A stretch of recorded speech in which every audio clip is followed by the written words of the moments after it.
Welcome to the show. This is Tyson Bannigan, the Energy Detective, the Illuminator, bringing you and humanity into the light. And this is the return show for the Esoteric Principles of Bodybuilding. And this is your host, Batista Gramond, Master Body Designer. And today's topic is quite exciting, and it is the Tantric breath of life. So welcome back to the show. This will be really an interesting one. So how did you come to this title? Well, because breathing, there's more to breathing than meet the eye. And it's something that is very, very important, not only for our physical health, but for our emotional health. And spiritually, since this is the esoteric principles of bodybuilding, so I always tied in with spiritual principles. Spiritually speaking, there's so much information about breathing and what it does and how it can affect your emotional state and your spiritual state, that it's something that I have always been very fascinated with. And when I started this process of bodybuilding, it's something that I've always incorporated, researched, tried, because you can learn and you can read about something until you're blue in the face, but until you actually apply it yourself and test it, then it's just intellectual information. And it's something that I've always played with because, I was always very into meditation, and in meditation and spiritual teaching, there's always breathing involved. So for me, it was just a no-brainer. I had to figure out this thing about breathing, So this is something that that it was a must to put into this series. And I do a lot of research, and through my research, I've even found things that are even not that spiritual, but so like just for health purposes. And I want to share that because, it's all about grounding and about bringing things to the body, and the answers are within. And as above, so below. So, that's why I try to always bring things back to the body and then take it and bring it and connecting the dot to spirituality. So that's how I came in with this title. Well, I find it really quite confusing, to be honest. I was in the gym, just got out of the gym, and I was thinking, we're going to be talking about the Tantric breath of life today. I don't know what I'm doing in this gym. I'm supposed to be breathing in or breathing out or holding my breath. I thought, you've never really thought about this really clearly. I know in the description of each exercise, it says, breathe this way, on the up, or breathe out on the down. But, it's really it's another level of understanding how to do the exercises properly. And I have to tell you, I haven't got it yet. So this is not a straightforward topic. This is something that when you're exercising, you have to entrain the brain, I guess. Yes, absolutely. And as we're going to talk about today, there is different ways of breathing, and there is no rules per se. There is some advice that makes sense, but then it's also about finding your own rhythm, okay? Because there's no black and white. And we're going to talk about that. But if you don't mind, I would like to actually, before we jump into the gym and the exercise, I just wanted to talk about a few things that are maybe overlooked, that are more like just breathing in general, what it does to the body. Because again, we know that breathing, we can't live if we don't breathe. I mean, it's one of those things, right? Without air, forget it. But what does it really do for your body? So basically, breathing affects everything, okay? It affects the nervous system, the digestive system, the lungs, obviously, heart, but it also affects the elimination process. As a matter of fact, I don't know if you knew that, but 70% of the elimination process in the body happens through the breath. Okay, 70%. That's really mind-boggling. When you look up, well, how do you lose weight, and you discover, well, it has to do with your breath. You want to go, start breathing like crazy in order to be skinnier. But Yeah, that is a concept that you think, well, maybe it comes out through the blood, or you're moving toxins, or but to come to the realization or understanding that losing weight is through the breath is really quite amazing. Yeah, so 70% of the elimination, actually the research shows that 80% of weight loss happened through breathing, okay? And the way it works is fat cells are composed of triglycemides, and these are the fat cells that are produced with carbon, oxygen, and hydrogen. And in order to expel this out of the body, it happens through oxidation. Okay, so that when the breathing comes in, so you breathe in the oxygen, the heart pumps the oxygen through the body, through the cells, and then as you exhale, then the oxidative process have happened, right? Because when you're breathing oxygen, the byproduct of that is carbon dioxide. So that's what happens. The oxidative process in the breathing process, you exhale it, and since it's stored in the fat cells, you expel that, and that's how technically you produce weight loss. I mean, it's mind-boggling. I know it doesn't even like what, but it doesn't. It's not like what you were saying. It's not like you're gonna now start breathing heavy and it's gonna happen. That is not how to do it. You see.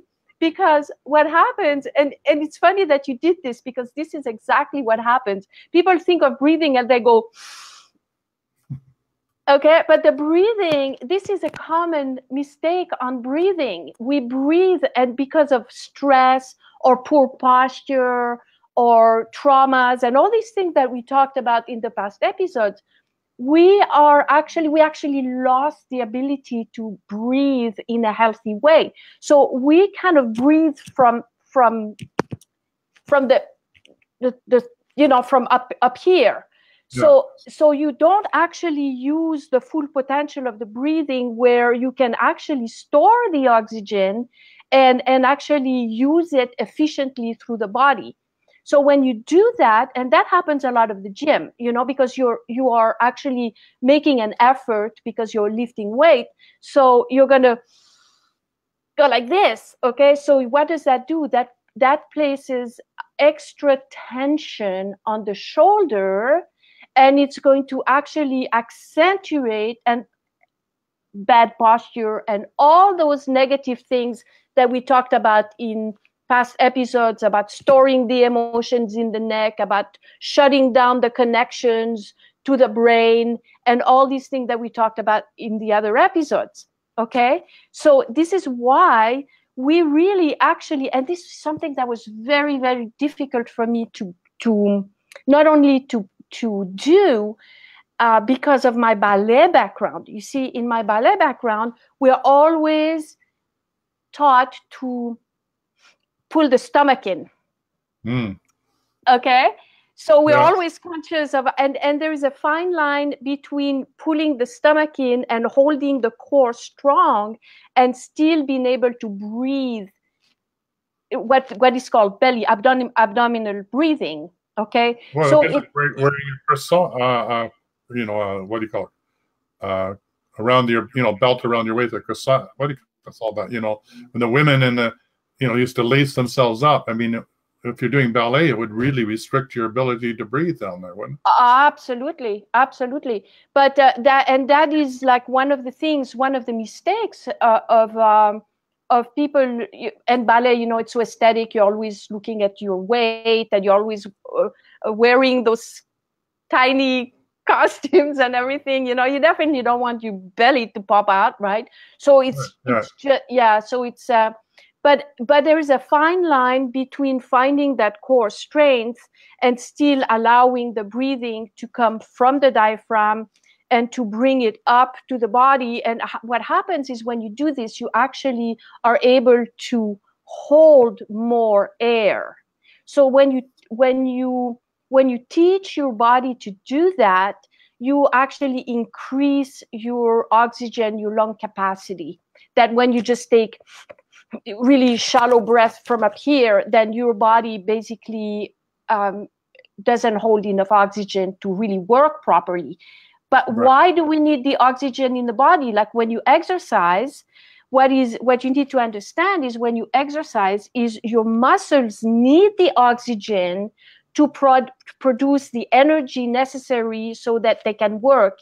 That energy that the body use in the cells is called like ATP. It's that energy that allows the body, the muscles to contract, or all the processes of the body. It's like the food of the cells, right? So the oxygen is what actually transforms the glucose into that ATP compound, chemical compound, or however you want to call it.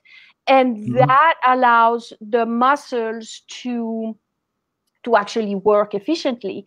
When you lack oxygen, then that transmutation of glucose into ATP is not going to happen, and it's going to transform into lactic acid, which is going to deposit in the muscles, and that's what causes muscle fatigue. So in the gym, if you're not breathing, or anywhere, if you're not breathing, but especially in exercise, because when you exercise, you actually have to produce more oxygen for that to work efficiently. Like I think it's about at rest, when you're not doing anything, it's 12 to 15 breaths per minute. I think it's about 12 liters. I read that somewhere, 12 liters of oxygen per minute. But when you exercise, and of course it depends on the intensity of the exercise, it's like 100 liters. So you need to produce a lot of oxygen for that to happen. And this is why it's so important to learn to breathe properly, so that you don't fatigue, so that your body, everything works efficiently, and then you don't get these muscle cramps and all that stuff, you know. So that's on that topic. Does that make sense? Let me ask this: does it depend? I mean, it really, when you're breathing oxygen, you're creating alchemical fire of transmutation in the body to convert the glucose into the different chemicals, which actually have emotions attached to them as well. But does it matter the type of breath? I mean, like there's pranic breathing, where you're breathing very deep, through the nostrils, and there's breathing from one nostril to the other nostril, which is like really, if you do that, it's almost, you get hyperventilating, and it's just like you're creating a fire within the body, an intense fire. So that's sort of breathing. And then there's that long, deep breath, like you say, that's breathing down deep into the solar plexus, and feeling that part of the body all the way to the top, and then breathing out. And so and then there's aerobic exercise, where you're really almost panting because you're so burning, compared to the slow, steady structural adjustment movements that you're making in a gym. So those are three different types of breathing that I can think of, and I would imagine that they're going to take different types of oxygen and have different results in the body. Absolutely. So first of all, the first thing to be aware of is that breathing in through the nose is like a total must. Okay. So I know sometimes we're in the gym and we're not that aware of the breath. And so, we're maybe exerting ourselves or whatever. So we might breathe through the mouth, and that is not recommended at all. Not one bit. When you breathe through the nose is actually, we have the hair in the nose and everything, and that actually is like a filter. Okay, so when you breathe through the nose, it's a filter, and so that the air, when it reaches your lungs, it's actually clean air or cleaner air, right? So breathing through the nose is like number one. Now, breathing out, there's different ways of looking at breathing out. When you breathe out through the nose, also. And this would be for that long breath that you're talking about, and that more relaxing breathing, or it would be more like for your day-to-day breathing. it is also better to breathe through the nose, because it put in the gym, it's a little bit different in some instances. Like, for example, and I researched this because when I, our model for our women online strength training program is a 5th degree martial artist from the Shaolin lineage. Okay, so she's like really, really good and really advanced. But she became our student before she became our model. And I worked with her in the gym, and I was teaching her this breathing technique that I'm going to show you. And she said, "Oh, that's interesting, because this is the same type of breathing that we do in martial art." Very interesting. And I got really curious. So I started experimenting, because for me, I just took it for granted. This is the way we do it, right? I never really researched it and say why, how, what. But when she said that, I became very curious. And this is how this title actually for this episode came, the Tantric Life of Breath, because through my research and my practicing, I realized that there is really a correlation between the breath and the life force and the ability to move the kundalini energy and to open the channels to the brain through the breath, and that if the martial artists do it and the tantric teachings do it, then we probably can do it too with our programs and the bodybuilding if we apply it correctly, and considering that in our program we are using all the components of restructuring the body in a balanced way, then that's a major component of that equation in Tantra, in martial arts, in yoga. That's what they seek to do, right? They seek to make those connections. And so this is why I kind of now understand the concept. And so to answer your question more specifically, in the gym, when you are actually lifting, specifically when you're lifting heavy weight, okay? And I will talk about other opportunities when the weight is lighter or there's more reps or things like this. But specifically in the program, you see that there are places, a lot of times it's at the last sets where we do less reps and heavier weight, right? Yeah. In those instances, then it becomes important to use this breathing technique that I'm going to show you, and this is the one that the lady I talked about was saying that is the same in martial art, is you will breathe in through the nose, and you'll imagine the energies coming, again, with the energies come through the ground up, but in Tantra is through the first chakra, right? What do you call it again? The sacral chakra. Yeah, exactly. So you breathe in through the nose and you get the energy to come up.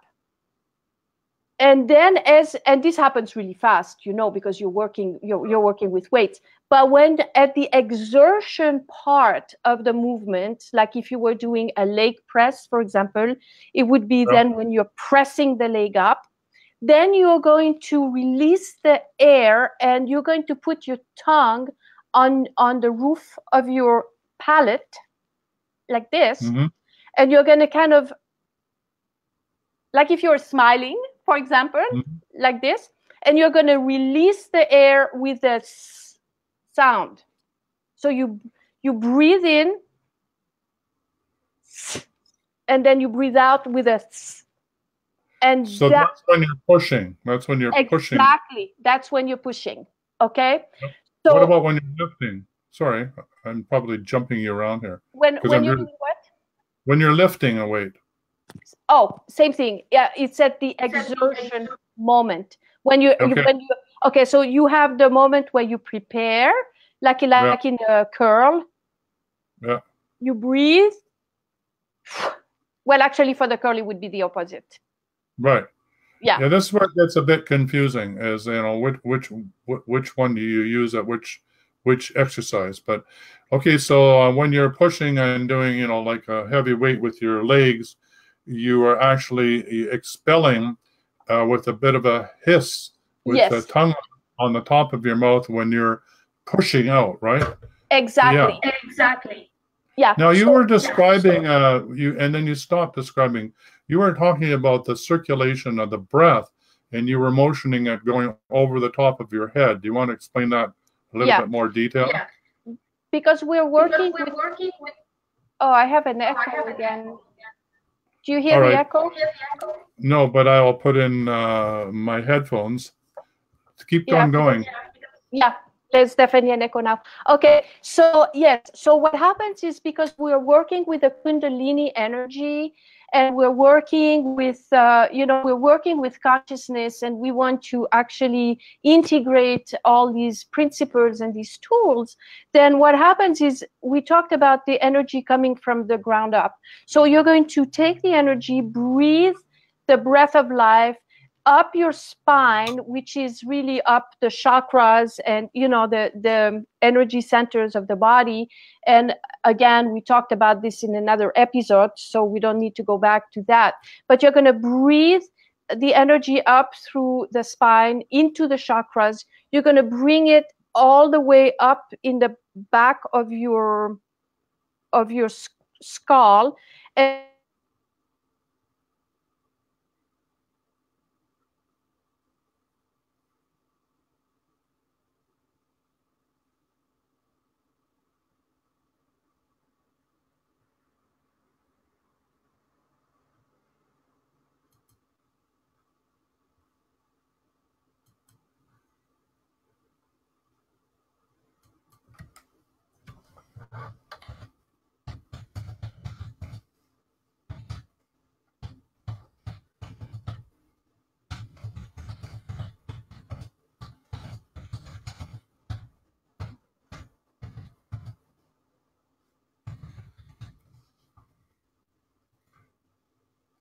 If you can hear me on the broadcast, we're just frozen here, and I'm just seeing if we can get back on the air.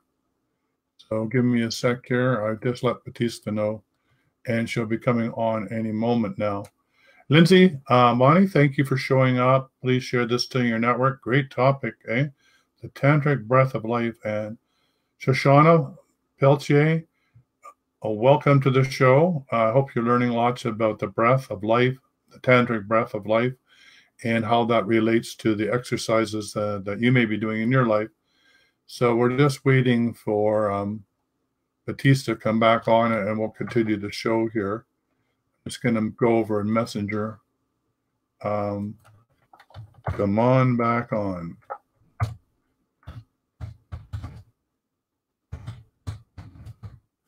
So I don't know why we're having trouble, but who knows? Technology has its own way.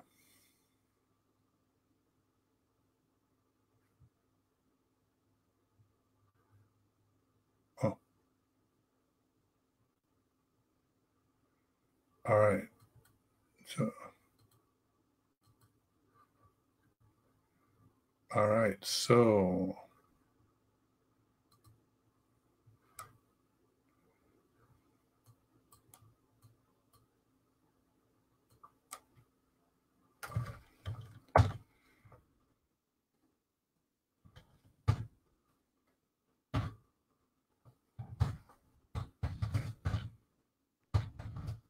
are we back on? Oh, you totally froze. Are we on? Here you are. You're back. Okay. Yeah, you just completely froze, and I didn't know if we were on or off. So, but you disappeared. So you were talking about the kundalini coming up the back of your neck, and you had your arms like this, and then I you froze. disappeared. It's the energies. Then you froze. It's the energies. Okay. Right. So what happened is what I was explaining. It kind of works in a recycling kind of motion, and so it's actually hard to explain, okay, but I'm going to try my best. So it gets up to the crown chakra, and what it does is it activates the crown chakra. What happens when it does that? We talked about the yin yang and the bridge corpus callosum that is in the middle of the skull. So we have the right and the left brain. We talked about this in another episode with the yin yang. And so what happens is when you start bringing those energies, it creates new neurons in the brain, and it kind of revitalizes and it regenerate the corpus callosum, and it unites the male female energy, and that's what causes, it's a simplistic version of explaining, it's what causes the crown chakra to open and awaken. Okay, so this process bring the kundalini up, and then it creates new neuron, it just does all this wonderful stuff in the brain. It connects the yin yang energy, opens the crown chakra, and then it comes back down and it pushes out. It's kind of like when you exhale like carbon dioxide, you exhale all the waste from the body. Energetically, you exhale negative emotions, stuff stored in anything, just out. Anything you don't want, out. Okay? But then what happens is the energy continues, recycles, go back down, and then it comes back up. And then you continue the process. Does that make sense? Yeah. Oh, absolutely. I mean, I had to learn that the hard way in Vipassana meditation when I didn't graduate, let's put it that way. They didn't like what I was doing, but I was using a different breathing technique because I'd been doing it for years. So, and they wanted me to do another one, and that was hard for me to go from one to another. And make a long story short, I found myself that if it did like you said, I could bring the breath come up over the back of the skull, come down through the solar plexus, go back the back of the spine, come up the front in a figure 8. When I was doing that, I was building energy in the body, and I was building a fire. If I did it the other way around, I was cooling the body. So I learned what the Tibetans learn when they're, in the mountains, whether when they put the blankets on their shoulder with freezing water, how they can heat the blankets. It's how you're moving the kundalini through the breathing pattern. One is to heat the body, the other is to cool the body, which is pretty cool. I mean, I was under duress to learn this because my body was on fire, but I did learn it. So I understand the cycle that you're talking about. And it's good to remember that and bring it into the ordinary everyday life. So, I mean, you don't need to do this under duress, but if you can do it in the gym and learn how to do this, then, like you said, you can expel anything and everything that no longer serves in your life, not just your weight, but your emotions, anything that's locked in the fibers of your being in the neuromuscular skeletal framework. You can release it that way. So I think that's really important for people to understand. Yes, absolutely. So I want to do a disclaimer on this because obviously there's different rhythms and different exercises that we do in the gym. Like if you were doing, like in the beginning of your workout and you were doing like lighter weight and more reps, understand that if you were doing this each time, you might just hyperventilate, and because sometimes we go a little faster, right? So that's what I mentioned earlier, that we have to find our own rhythm and really do what works for us. For example, for me, sometimes, and it's not like you said, different breathing techniques have different results, but sometimes what I do is I would take one of those big breaths in the beginning. If it was like a longer, more reps and less weight, I would take that long breath on the way in. But then as I do the rest of the set, I would actually exhale at a slow pace throughout the rest of the exercise. And that has a very calming effect. If you do a slow breath and you really, it's just a different feeling. So that works for that instance. But when you do heavy weight, you can use that breath to actually propel you and help you with that weight. And this is how you actually use gravity to propel to propel yourself upward with the weights. Yeah, that's just the like you're saying, the qigong or the technique where you're, you know, actually, even in that case, you're using a sound, but that breath really actually helps you levitate the weight. In actual fact, is another way of saying that. Exactly. So that's pretty cool. I mean, your breath has that much power that when you breathe in the right way, it assists you with lifting the weight. So we were talking about, you know, when you were doing a curl, that's a whole different way of doing it, right?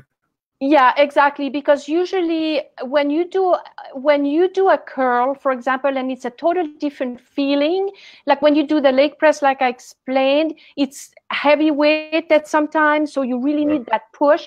But the curl is really different. The curl is more of a smoother, lighter movement. It's more intimate. It's not like, you know, we don't go like, you know, like when we're curling. So you can be more gentle with your body, and then again, you can find your own rhythm. I would still exhale on the way up if I was doing it at a pace that wouldn't be too fast.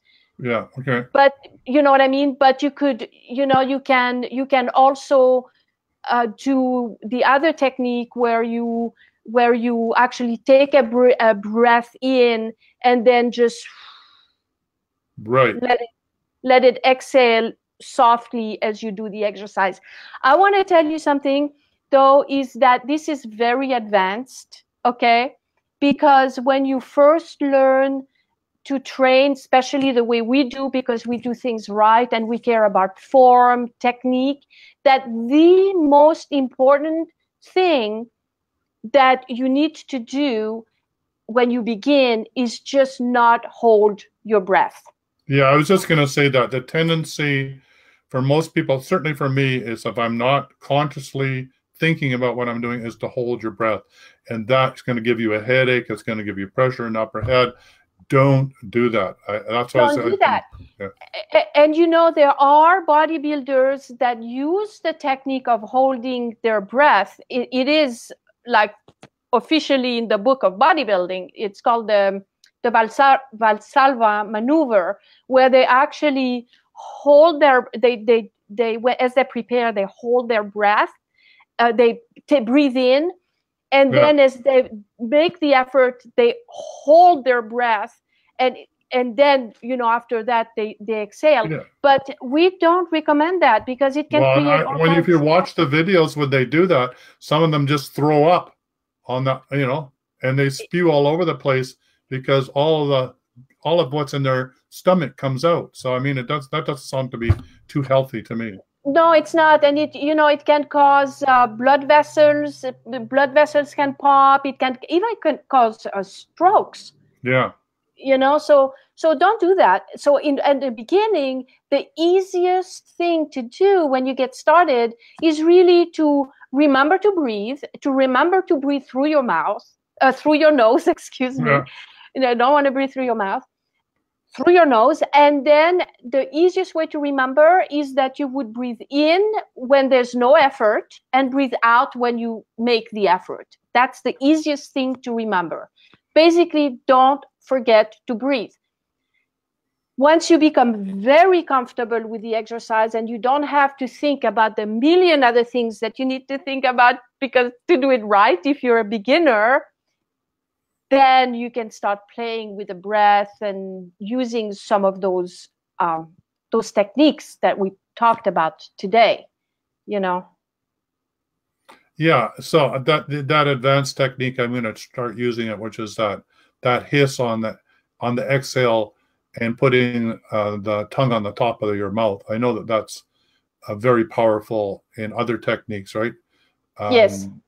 So why wouldn't it be in this too? So, I mean, if you study the Tibetan rites exercises, they're teaching you to do the same thing. They're teaching get that tongue on the top of your palate there, because it creates a circuit that keeps your chi energy flowing inside the body rather than expelling it out through the breath. Wow, really powerful stuff. So we talked about how does breathing affect weight loss, and we talked about how breathing can affect performance and how to be aware to just relax when you're doing your exercise. It will come naturally. You can use the advanced way of bringing the kundalini up if you can think about that, putting your tongue on the top of the palate here and hissing on the exhale, feeling the energy coming up over the top of your head and filling your crown chakra. Those are some key concepts around performance and weight loss. We talked about different exercises require different breath. And remember that if you are exerting yourself, you should be breathing out, right? And when you're relaxing, exactly. you're breathing in. Yes. Okay. And is there anything else that we need to cover in this? I mean, that's pretty amazing. It's a lot, and it's a lot. I would just only maybe recommend that you could start playing with the breath outside the gym too, and start experimenting with it on your own time, or just they teach in other practices where you can actually put your hands on your belly and feel the wind coming in and out, or try some of those ideas of bringing the air in the back. Those methods that we talked about today, that's something that you can play with and practice during the day, or just be conscious of your breathing from day to day, like right now, for example. Right. And when you catch yourself going like that, just bring the consciousness back into a more healthier breathing. That would be just a really good way to start. And also, if you need to go back to some of the past episodes where we did talk about the chakras, when we talked about the yin yang, of how that works, because it's all related. The male, female, in one of that topic, we talked about how the male and female energy, the different energies relate to in the gym.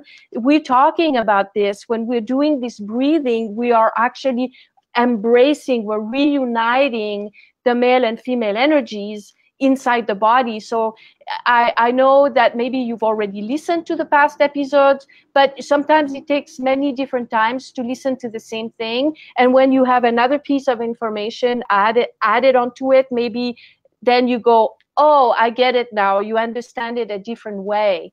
I know for me, it's taking me 8 years of immersing myself in this whole philosophy, teaching, practice, and I'm still learning every day. And sometimes I myself go, oh, I understand this now at a total new level. So there's a lot to learn, and there's still, I'm sure, the more I learn, the more I know how much I don't know. So don't think that I'm thinking that I know everything either.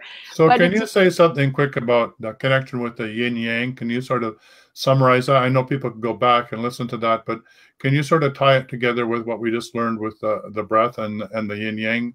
Yes, absolutely. So basically, right now, the fitness industry is all about male energy, like we talked about. It's about doing more than we can. It's about no pain, no gain. It's about, come on, do more, do more. So when you do this, you are actually all in the male, running that male energy. There's nothing. And probably at that point, you're not breathing that well either. You're probably huffing, puffing, exerting yourself. So there's no consciousness.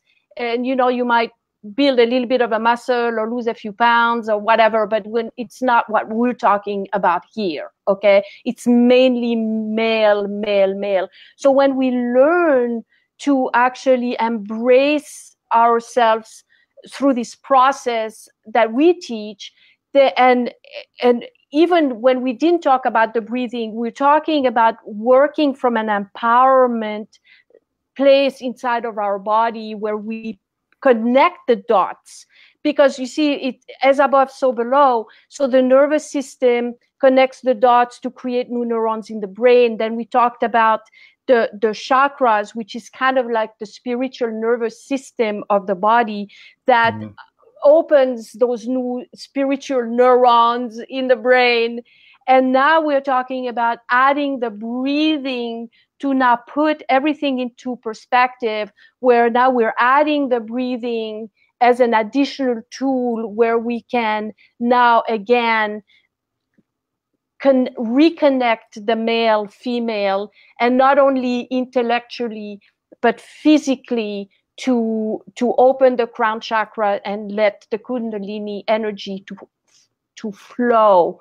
And that will not only affect your physical health, mental health, spiritual health, but the consciousness starts changing. And that's why when we say through this process you kind of become a different person, you do, because you're still the same person, but everything changes. The awareness, the consciousness, the way you see yourself and the way the world sees you and how you perceive yourself and the universe. And I want to say that to me, this is a must in the path of global evolution, of a planetary evolution, because if we don't reconnect the dots within ourselves, how is that going to happen? You know, like who said, be the change you want to see? Is it Gandhi or is it Michael Jackson that said that? There's probably both of them. He was probably thinking that when he was doing the moonwalk. Exactly, you know. Or when he had the one white glove on. I think you know, one of the things, one of my favorite things is, you know, I'm grounded to earth and connected to heaven. And if you can remember that in the gym, especially as you're finishing off and you come out of the gym, that's exactly how you should feel. You should feel totally grounded to Mother Earth and just feel the strength of who you are. But you should feel absolutely open and connected to your guidance, to the divinity of who you are. And if you've done it right, you'll feel that. You'll feel it not in your brain, but you'll feel it in your body and your heart. You'll feel it somatically on every level of your being. And that's where we want you to be. That's what you want. We want you to experience coming out of that gym. And then you'll know that you are on track, so to speak. You got it. All right. It was a great show. Thank you very much. I love that topic, the Tantric breath of life. And we'll be back same time, same place next week at Friday at 2 p.m. Pacific, 5 p.m.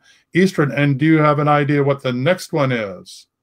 Well, you know, I'm still working on that one. And I think we're going to go into more spiritual, the connections with the flower of life, maybe, or maybe the Vitruvian Man. We're getting to that space, even though I think maybe that one will be the week afterwards. I think I want to complete this,